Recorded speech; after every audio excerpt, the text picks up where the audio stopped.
Fala pessoal, tudo bem? Professor Elias Coutinho com vocês mais uma vez, agora para trabalhar a ideia das funções trigonométricas, tá? O primeiro tópico que nós vamos abordar é a chamada função seno. Elias, mas o que é essa função seno? É toda função que associa a cada número real x um número real y que corresponde ao seu seno, ou seja, isto é, y igual a seno de x, tá? Então, o nome do gráfico que representa essa função, ele é chamado de senoide.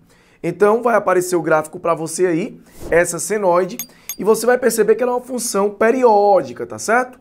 O período dessa função vai ser 2π, porque você percebe que a cada 2π no eixo horizontal, né, nós temos aí uma repetição dessa função, ok?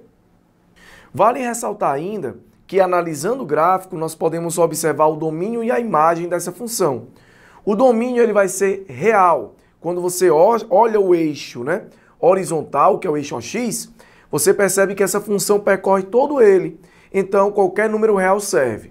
Porém a imagem, você percebe que o gráfico ele varia entre -1 e 1.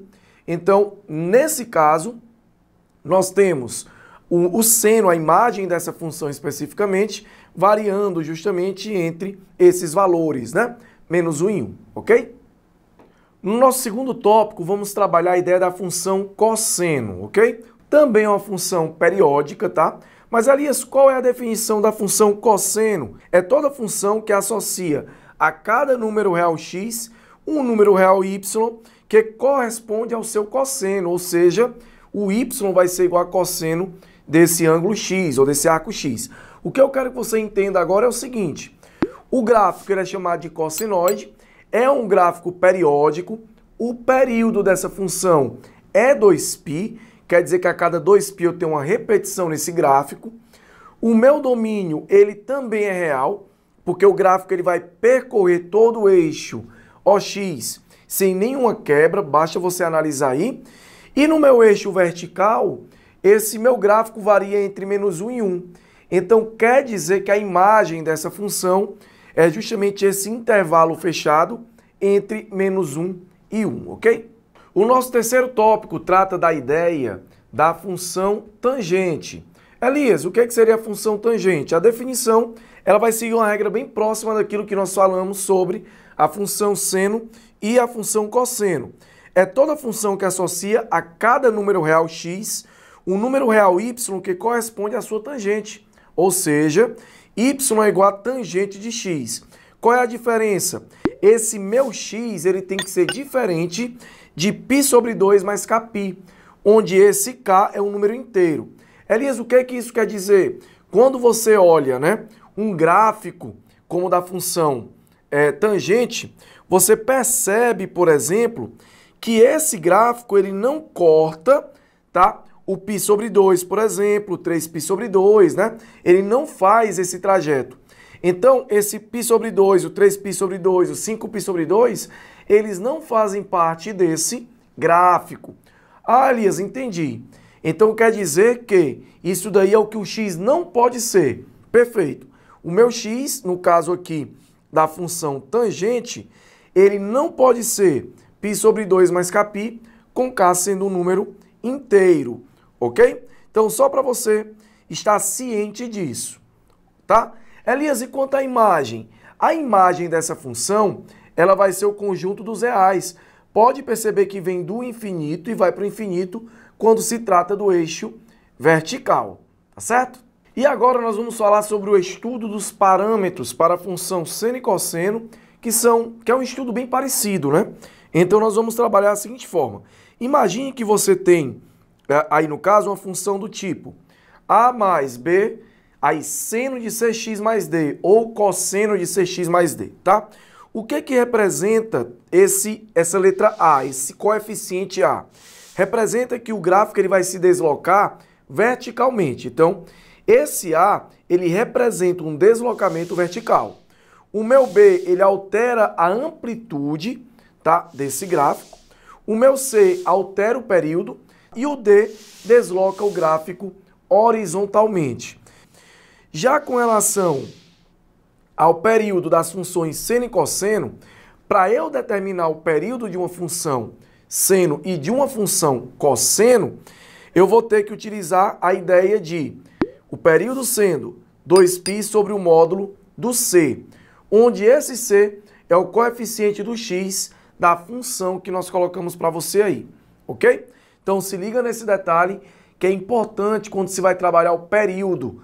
Lembre-se da função seno e da função cosseno.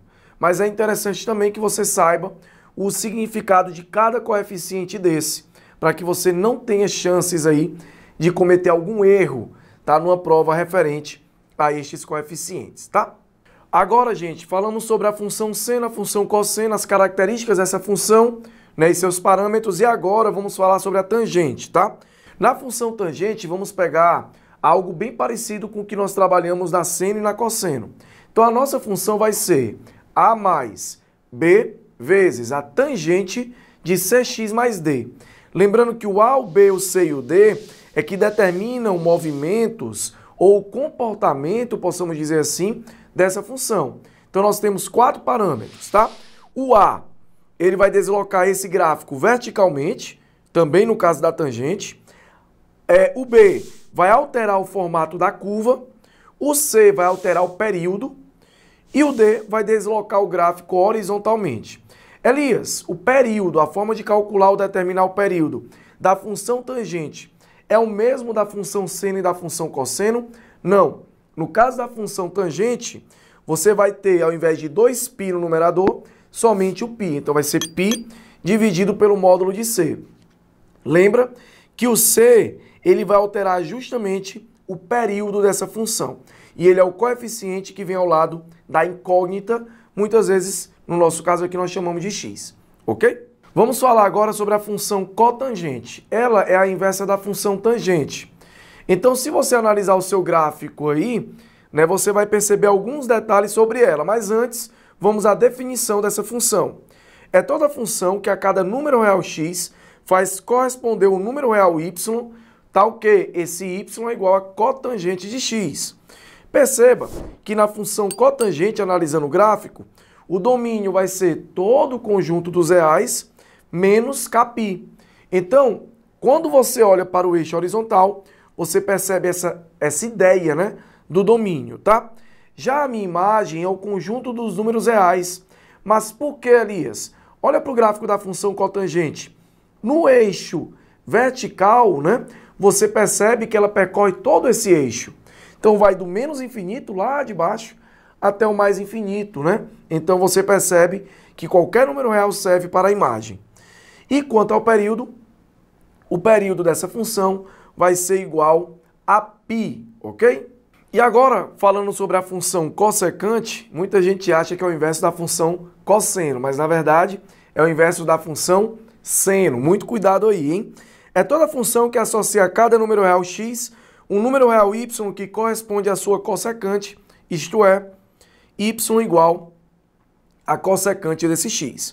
Vamos lá, quando você analisa o gráfico que vai aparecer para você aí, você percebe que o domínio é qualquer número real menos k vezes π. Não posso ter o domínio como sendo κπ, ok? E o k e um número natural, né? A imagem é o conjunto dos números reais, exceto o intervalo entre -1 e 1. Né? Você basta analisar o gráfico que você percebe que o intervalo entre -1 e 1 não é tocado, né, pelo gráfico, beleza? Então, essa imagem aí da função cossecante. E já o período dessa função é 2π, quando você analisa o gráfico também, dá para perceber isso daí. Então, temos domínio, imagem e período, como falamos anteriormente. E para finalizar as funções trigonométricas, a última é a nossa função secante, tá? Elias, qual é a definição? É toda função que associa a cada número real x um número real y que corresponde à sua secante, isto é, y igual a secante de x, tá? Então perceba o seguinte, o domínio dessa secante, quando você olha para o gráfico, lembrando que o domínio é referente ao eixo horizontal, vai ser qualquer número real menos o π sobre 2 mais κπ, onde esse k pode ser qualquer número aí natural, né? A minha imagem é o conjunto, a imagem é relacionada ao eixo vertical. Então perceba, a imagem vai ser conjunto dos números reais menos. Aí, quando você pega esse colchete, você está falando no intervalo entre menos 1 e 1, onde o menos 1 e o 1 não estão inclusos, ok? Nesse intervalo. E para fechar essa ideia de função, né, com a função secante, o seu período vai ser igual a 2π. Então, tudo isso daí pode ser analisado utilizando a ideia do gráfico. E para finalizar nosso vídeo, nós vamos falar sobre as equações e inequações, tá, trigonométricas. O que são equações e inequações trigonométricas, né? São aquelas cujas incógnitas são medidas de arcos ou ângulos de razões trigonométricas. Então, por isso que o nome é chamado de equação e inequação trigonométrica, tá? Então, para resolver esse tipo de equação ou inequação, você deve desenvolver de modo que a torne mais simples possível, né? E aí você utiliza propriedades ligadas, né, à trigonometria, ok? E aí você vai perceber alguns tipos de equações. Por exemplo, seno de x igual a A, cosseno de x igual a B, tangente de x igual a C. Então esse x aí, ele é um ângulo, tá? Ele é um arco aí ligado à trigonometria, beleza? Perceba que x, ele vai ser sempre a medida de um ângulo que poderá estar em quê? Ou em graus ou em radianos. Aí nós falamos um pouquinho dos tipos de equações, mas as inequações seguem algo bem semelhante. A diferença é que ao invés da igualdade, você vai ter um sinal de desigualdade. Então veja, seno de x menor do que A, cosseno de x maior ou igual a B, tangente de x maior que C.